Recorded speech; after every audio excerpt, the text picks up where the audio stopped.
Good morning and welcome to Wellspring's hybrid service. My name is Judy Bethman and I'm part of your Sunday celebration team, and I want to welcome you this glorious morning. It's the last day of January. Wow. Let us stand as you are able. People at home, you don't have to. And let's sing our song of joy.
Please be seated.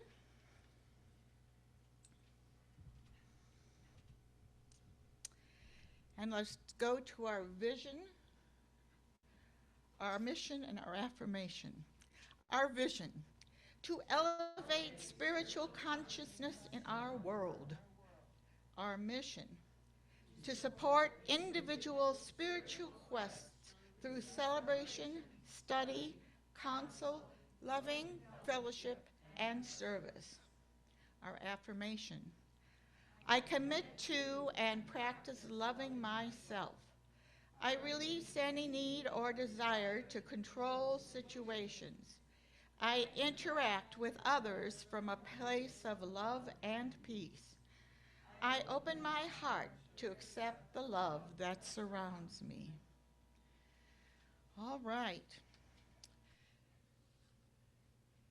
Let us shut our eyes and lean back and take a deep breath in for the invocation. As we breathe in, we breathe spirit. As we breathe out, we exhale spirit. That's because spirit is all there is. This has been a particularly trying month, particularly with coronavirus zooming larger and larger. But we are relaxed in the knowledge that we are in perfect health because spirit demands that of us. So as we breathe in and we breathe out, let's be reminded that spirit is working constantly throughout the universe and through our bodies. We are grateful for this, and so it is. I'm going to read for the reading a poem I received in the mail in a Christmas card by Kitty O'Meara. Some of you might have heard this already. It's called In the Time of Pandemic. And the people stayed home. And they read books and listened and rested and exercised and made art and played games and learned new ways of being and were still.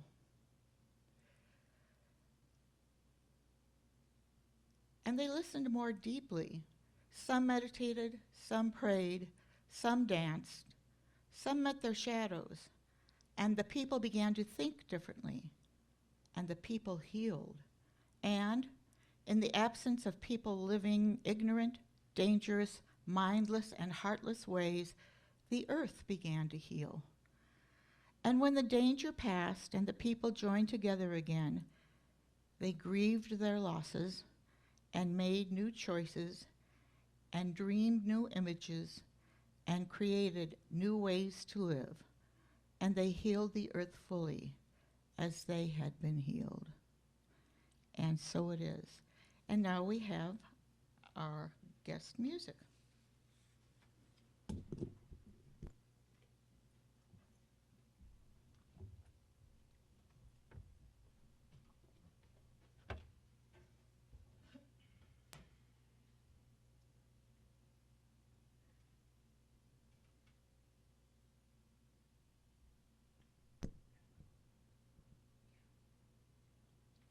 Okay, so our first song that we're going to be doing today is from one of my favorite musicals and one of the first shows I ever saw, The Sound of Music. This is I Have Confidence. What will this day be like? I wonder. What will the future be? I wonder. It could be so exciting to be out in the world, to be free. My heart should be wildly rejoicing. Oh, what's the matter with me? I've always longed for adventure, to do the things I've never done. Now here I'm facing adventure. Then why am I so scared? A captain with 7 children. What's so fearsome about that? Oh, I must stop these doubts, all these worries.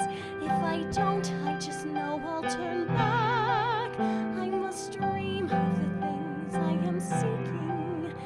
I am seeking the courage I lack. The courage to serve them with defiance. Face my mistakes without reliance. Show them I'm worthy, and while I show them, I'll show me so. Let them bring on any problems. I'll do better than my best. I have confidence they'll put me to the test. Besides what you see, I have confidence in me. Somehow I will impress them. I will be firm but kind. And all those children, heaven bless them, they will look up to me and mind me. With each step I am more certain everything will turn out fine. I have confidence the world can all be mine. Besides what you see, I have confidence in me. I have confidence in sunshine. I have confidence in rain. I have confidence that spring will come again. Besides what you see, I have confidence in me. Strength doesn't lie in numbers. Strength doesn't lie in wealth.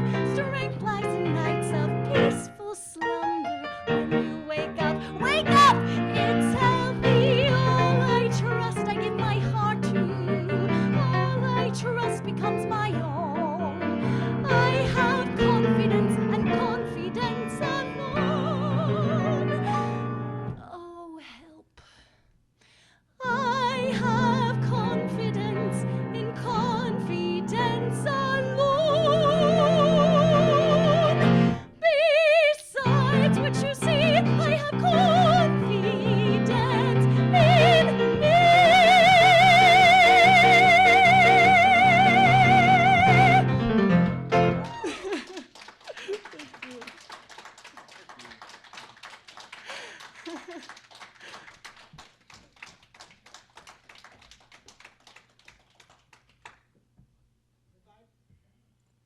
The vibrations in the sanctuary here is just going, the rafters are rattling.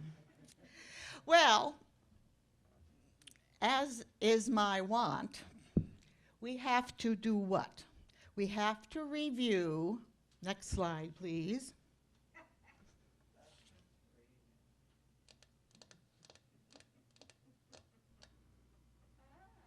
Bethman's 3 axioms of signs of mind. Does anybody remember what the first axiom is? Very good. It's all. Did you go and cheat? Do you have a cheat sheet with you? I was here on Friday. Okay. The first axiom, next slide, is all there is God, or spirit, or whatever you want to call it. And as we breathe in and breathe out, that's spirit being part of us. All right, second axiom. The answer is love. Thank you very much. Now, if I had not said the answer is, could you have come up with love? Yes. Yeah. We knew already. Okay. All right. You drilled it into us. Great. And the third axiom is, Change your thinking, change your life. oh, let's do that with more enthusiasm. Change your thinking, change your life. Third slide, please. Yep. There is our favorite guy there. So, you know, just if I'm part of the speaker part, you know you're going to see these 3 slides over and over again. Okay? All right. Well, the video today is a commencement speech by Admiral McRaven. Next slide, please. There he is. His name is William Harry McRaven, and sad to say, he was born November 6, 1955, so he's younger than me. He looks older, but he is younger. And he's a retired United States Navy 4-star admiral who last served as the 9th commander of the United States Special Operations Command from August 8, 2011 to August 28, 2014.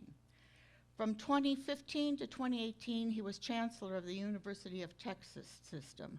We won't hold that against him. He was on the short list for President Biden's deputy for DOD, but lost out to a 4-star general, Lloyd Austin, an Army guy. Wouldn't be the first time Navy has lost to Army, right? Okay, I hope you really enjoy what Admiral McRaven has to say about life lessons. What starts here changes the world. I have a few suggestions that may help you on your way to a better world. And while these lessons were learned during my time in the military, I can assure you that it matters not whether you ever served a day in uniform. It matters not your gender, your ethnic or religious background, your orientation, or your social status. Our struggles in this world are similar, and the lessons to overcome those struggles and to move forward, changing ourselves and changing the world around us, will apply equally to all. So here are the 10 lessons I learned from basic SEAL training that hopefully will be of value to you as you move forward in life. Every morning in SEAL training, my instructors, who at the time were all Vietnam veterans, would show up in my barracks room, and the first thing they'd do was inspect my bed. If you did it right, the corners would be square, the covers would be pulled tight, the pillow centered just under the headboard, and the extra blanket folded neatly at the foot of the rack. It was a simple task, mundane at best, but every morning we were required to make our bed to perfection. It seemed a little ridiculous at the time, particularly in light of the fact that we were aspiring to be real warriors, tough, battle-hardened SEALs. But the wisdom of this simple act has been proven to me many times over. If you make your bed every morning, you will have accomplished the first task of the day. It will give you a small sense of pride, and it will encourage you to do another task, and another, and another. And by the end of the day, that one task completed will have turned into many tasks completed. Making your bed will also reinforce the fact that the little things in life matter. If you can't do the little things right, you'll never be able to do the big things right. And if by chance you have a miserable day, you will come home to a bed that is made, that you made. And a made bed gives you encouragement that tomorrow will be better. So if you want to change the world, start off by making your bed.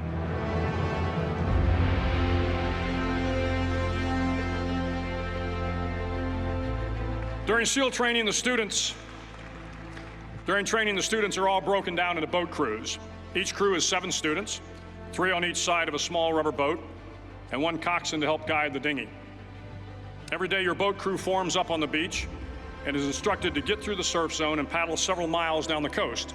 In the winter, the surf off San Diego can get to be 8 to 10 feet high, and it is exceedingly difficult to paddle through the plunging surf unless everyone digs in. Every paddle must be synchronized to the stroke count of the coxswain. Everyone must exert equal effort, or the boat will turn against the wave and be unceremoniously dumped back on the beach. For the boat to make it to its destination, everyone must paddle. You can't change the world alone. You will need some help.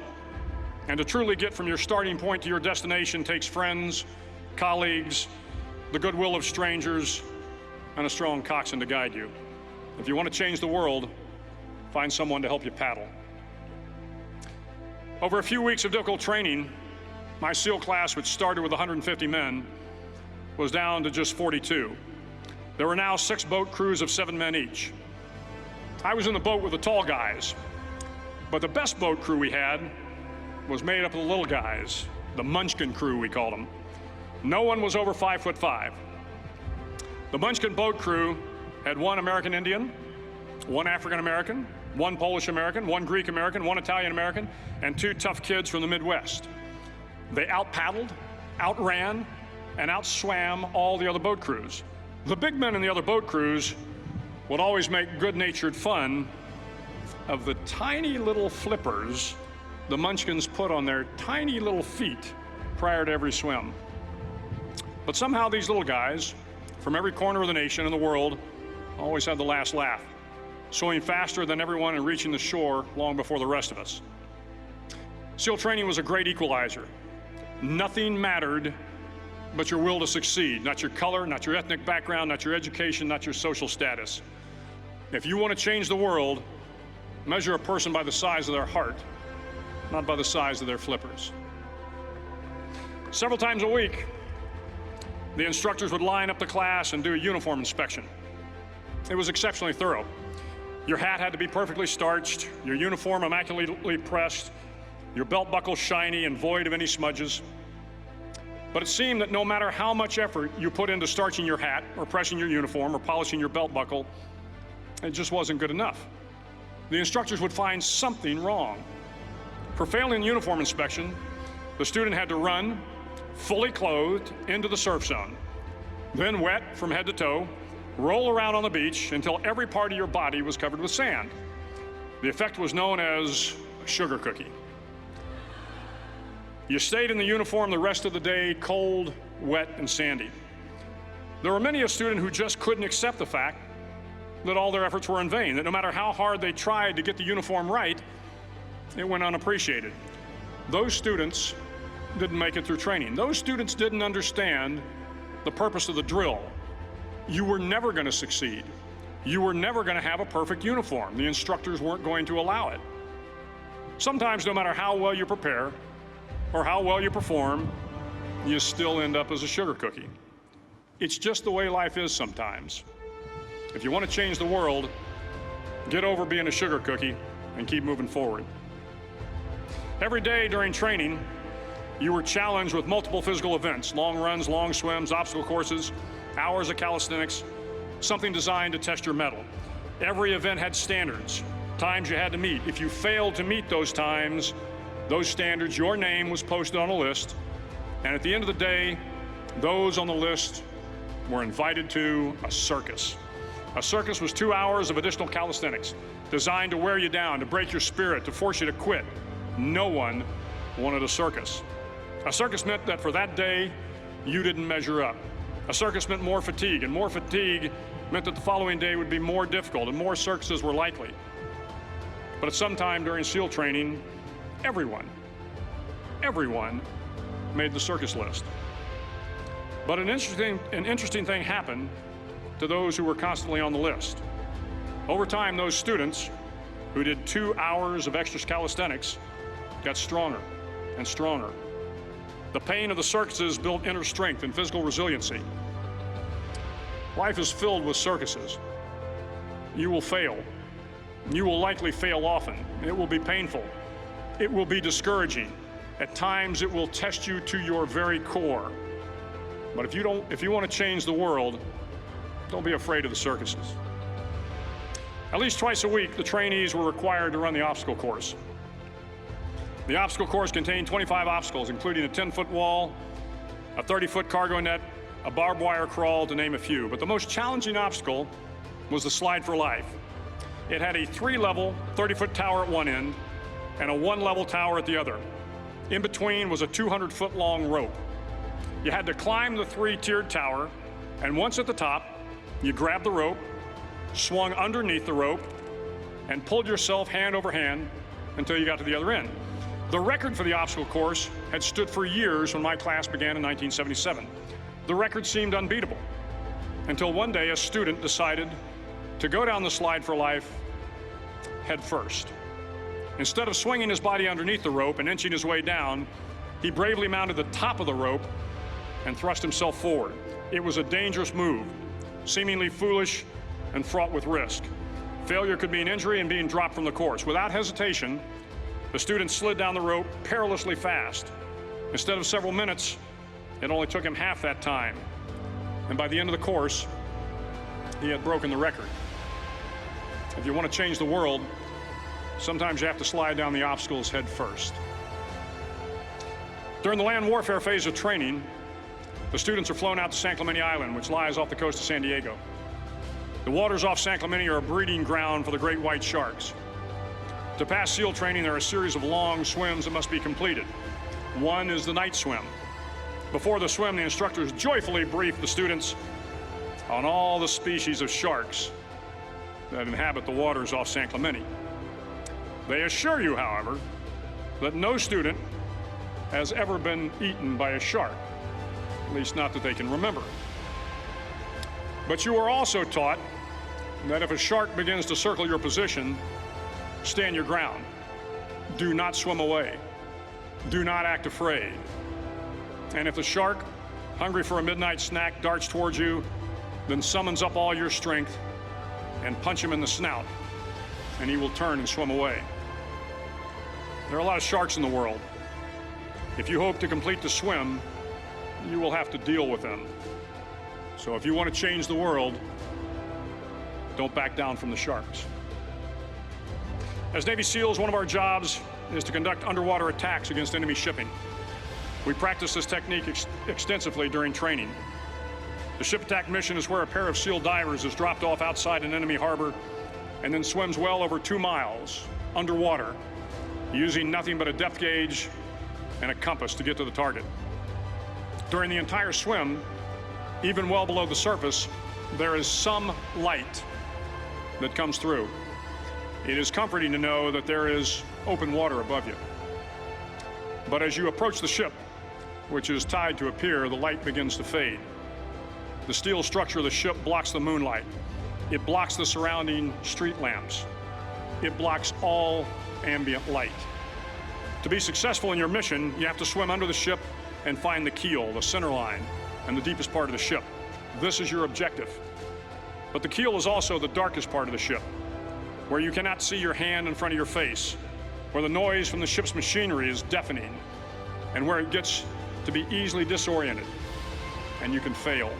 Every SEAL knows that under the keel, at that darkest moment of the mission, is a time when you need to be calm, when you must be calm, when you must be composed, when all your tactical skills, your physical power, and your inner strength must be brought to bear. If you want to change the world, you must be your very best in the darkest moments.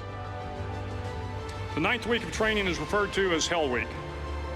It is 6 days of no sleep constant physical and mental harassment, and one special day at the Mud Flats.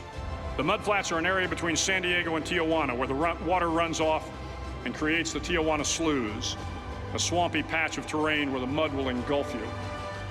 It is on Wednesday of Hell Week that you paddle down to the Mud Flats and spend the next 15 hours trying to survive this freezing cold, the howling wind, and the incessant pressure to quit from the instructors.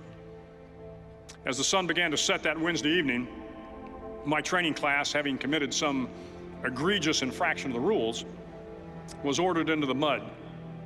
The mud consumed each man till there was nothing visible but our heads. The instructors told us we could leave the mud if only 5 men would quit. Only 5 men, just 5 men, and we could get out of the oppressive cold. Looking around the mud flat, it was apparent that some students were about to give up. It was still over 8 hours till the sun came up. 8 more hours of bone-chilling cold. The chattering teeth and the shivering moans of the trainees were so loud, it was hard to hear anything. And then one voice began to echo through the night. One voice raised in song. The song was terribly out of tune, but sung with great enthusiasm. One voice became 2, and 2 became 3, and before long, everyone in the class was singing. The instructors threatened us with more time in the mud if we kept up the singing, but the singing persisted. And somehow the mud seemed a little warmer, and the wind a little tamer, and the dawn not so far away. If I have learned anything in my time traveling the world, it is the power of hope. The power of one person, a Washington, a Lincoln, King, Mandela, and even a young girl from Pakistan, Malala. One person can change the world by giving people hope. So if you want to change the world, start singing when you're up to your neck in mud. Finally, in SEAL training, there's a bell. A brass bell that hangs in the center of the compound for all the students to see. All you have to do to quit, is ring the bell. Ring the bell, and you no longer have to wake up at 5 o'clock. Ring the bell, and you no longer have to be in the freezing cold swims. Ring the bell, and you no longer have to do the runs, the obstacle course, the PT, and you no longer have to endure the hardships of training. All you have to do is ring the bell to get out. If you want to change the world, don't ever, ever ring the bell. It will not be easy. Start each day with a task completed. Find someone to help you through life. Respect everyone. Know that life is not fair and that you will fail often. But if you take some risks, step up when the times are the toughest, face down the bullies, lift up the downtrodden, and never, ever give up. If you do these things, the next generation and the generations that follow will live in a world far better than the one we have today. And what started here will indeed have changed the world for the better. Thank you very much. Thank you, Judy, for that inspirational film. You're welcome. As a music person, I wish he had said what song they sang. You know. He also was part of the raid on Osama bin Laden, and of course, it doesn't really make a whole lot of people want to be a Navy SEAL, right? But you gotta admire their what's about in their guts. Okay, Martha, do you want to lead us in a? I'm here. Okay. And with the words in our minds, let us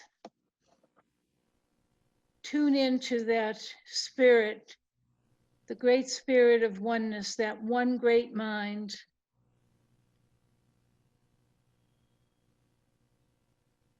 And know that the stamina and the strength that these young men have shown is available to each and every one of us. It took not only physical strength to survive this, but also mental, emotional, and spiritual strength. And so in our oneness with spirit and our oneness with one another, we too can tap into this spirit of strength and courage and commitment. We too can survive the tests and challenges that come our way.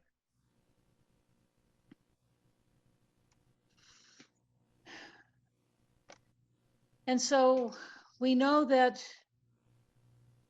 this is true for us, those of us who are awake and aware, but it's also true for our brothers and sisters who are not present here today, because we are one. And as we gather together, our energies are joined in unison. And this light that we generate spreads out through our spiritual congregation, through our spiritual centers, touching the lives of each and every member. And from there, this light and love expands and touches the lives of all with whom we encounter. And so as we take these words and place them all into the law, we do so in great gratitude, knowing that this oneness is available to us all, and we simply have to be open and aware and receptive to the guidance. And so it is.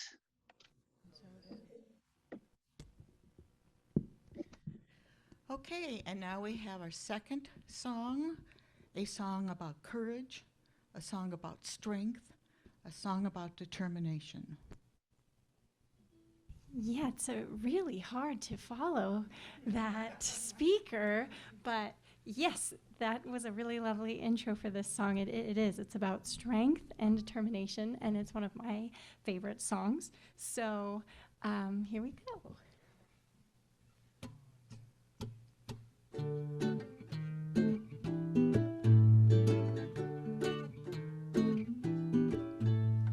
Just what makes that little old ant think he'll move the rubber tree plant?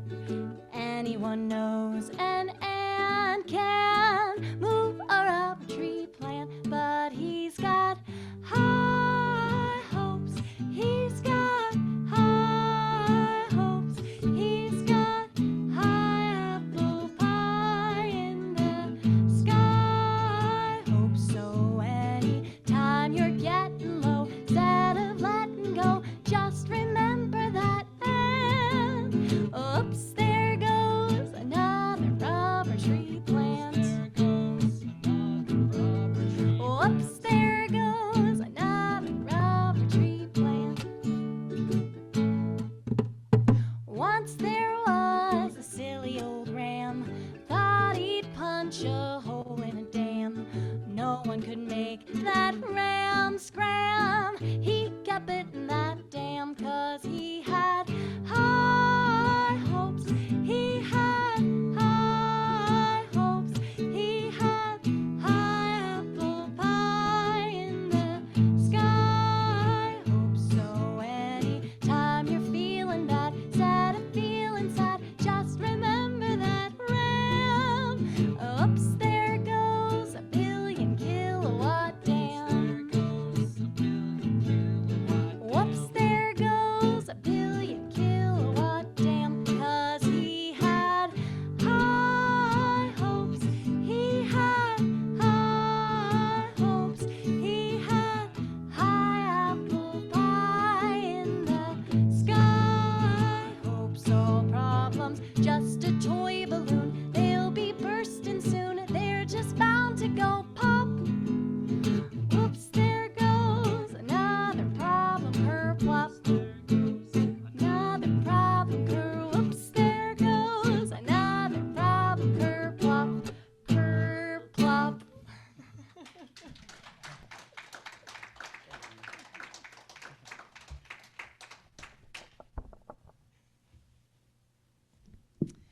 Thank you very much. It sort of fit with what the Admiral was saying. Okay, now we have a few announcements. We are now meeting at the church, and if you wish to attend in person, only come if you are well and remember to mask and social distance. And we will continue with our Zoom church as well. Please stay healthy. Our prayer team remains ready to serve and support you. We have a Submit a Prayer Request button on our webpage, or you may contact Martha Ward or Geneva Collins with your request.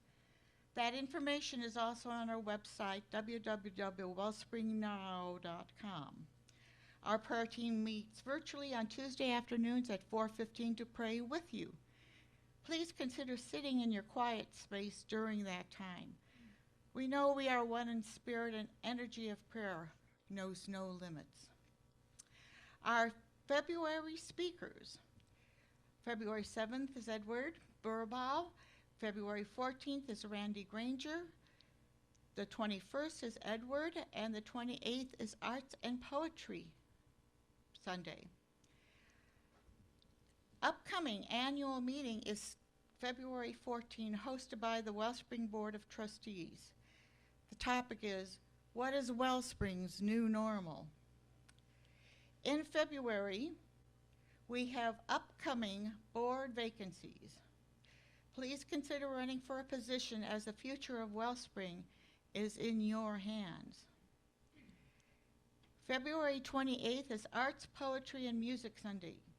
Please contact Dean Lively for further details and check our weekly newsletter.